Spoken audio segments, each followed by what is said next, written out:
চারটি আলামত দেখলে বুঝবেন আল্লাহ আপনাকে প্রচুর পরিমাণে ভালোবাসে।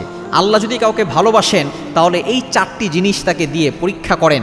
এই চারটি জিনিস যদি আপনার ভিতরে থাকে তাহলে মনে করবেন যে আল্লাহ আপনাকে ভালোবাসেন। আল্লাহ দুনিয়াতে আপনাকে হয়তো কিছুদিন কষ্টে রাখছেন, কিন্তু এই দুনিয়া থেকে বিদায় হওয়ার সাথে সাথে আপনার জন্য আল্লাহ তাআলা জান্নাতের ব্যবস্থা করবেন। সুতরাং আপনি হতাশ হবেন না। চারটি আলামত দেখবেন। নাম্বার 1, 1 নাম্বার হচ্ছে যখনই আপনি দেখবেন যে আপনার উপরে বিপদ বেশি আসছে, একের পর এক বিপদ আসছে, কেমন যেন তাসবিহ ছিঁড়ে গেলে যে দানাগুলো একের পর এক পড়তে থাকে, এরকম একটার পর একটা বিপদ আপনার উপরে আসতেছে। এরকম বিপদ যদি আপনার উপরে আসে, হতাশ হবেন না, আল্লাহর উপরে ভরসা রাখবেন।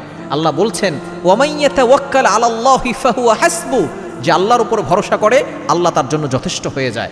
এজন্য বিপদ আপদ আল্লাহ যাকে বেশি ভালোবাসেন তাকে বেশি দেন। ইব্রাহিম আলাইহিস সালামকে বেশি বিপদ দিয়েছেন। যত নবীদেরকে দেখবেন আল্লাহ তাআলা তাদেরকে বিপদ দিয়ে পরীক্ষা করেছেন। তো আপনি হতাশ হবেন না, আল্লাহর উপরে ভরসা রাখবেন, দেখবেন আল্লাহ তাআলা আপনার সকল বিপদ আস্তে আস্তে করে দূর করবেন। তবে হয়তো আল্লাহ একটু পরীক্ষা করছেন। 1 নাম্বার, আল্লাহ তাআলা যাকে বিপদ দেন এবং সে ধৈর্য ধারণ করেন, ওই বান্দাকে আল্লাহ প্রচুর পরিমাণে ভালোবাসেন। 2 নাম্বার হচ্ছে যাকে মানুষ ভালোবাসে।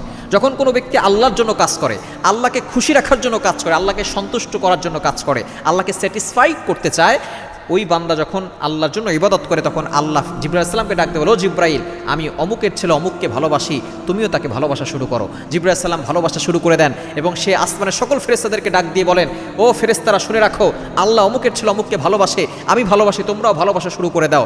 আসমানের ফেরেশতারা দুনিয়ার সকল ফেরেশতাদেরকে এবং মানুষদেরকে, মাখলুকাতদেরকে ডাক দিয়ে বলেন, ও দুনিয়ার সকল মাখলুকাত ভালো করে শোনো, ফেরেশতারা শোনো, মানব জাতি শোনো, আল্লাহ অমুকের ছেলে অমুককে ভালোবাসে, জিবরাইল আলাইহিস সালাম ভালোবাসে, আসমানের ফেরেশতারা ভালোবাসে, তোমরাও তাকে ভালোবাসা শুরু করে দাও। তখন আস্তে আস্তে মানুষ তাকে ভালোবাসা শুরু করে।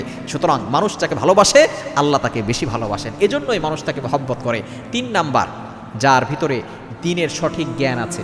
আল্লাহ তাআলা নবীজির মাধ্যমে জানিয়ে দিয়েছেন, বুখারী শরীফের 71 নম্বর হাদিস, মাইয়ুরিদিল্লাহু বিহি খায়রান ইউফাক্কিহু ফিদ্দীন, যাকে আল্লাহ কল্যাণ চান তাকে আল্লাহ দ্বীনের সঠিক বুঝ দান করেন। এবং 4 নাম্বার, যার ভিতরে দুনিয়া বিমুখ হয়ে গেছে, দুনিয়া অর্থাৎ সে দুনিয়া থেকে দূরে সরে গেছে, সে এখন আখেরাতের প্রতি তার চাহিদা বেশি, তার কবর নিয়ে ভাবে, আখেরাত নিয়ে ভাবে, পুলসিরাত নিয়ে ভাবে, জান্নাত জাহান্নাম নিয়ে ভাবে। এই যাদের দুনিয়া বিমুখতা যাদের ভিতরে আছে আল্লাহ তাআলা তাদেরকে বেশি ভালোবাসে।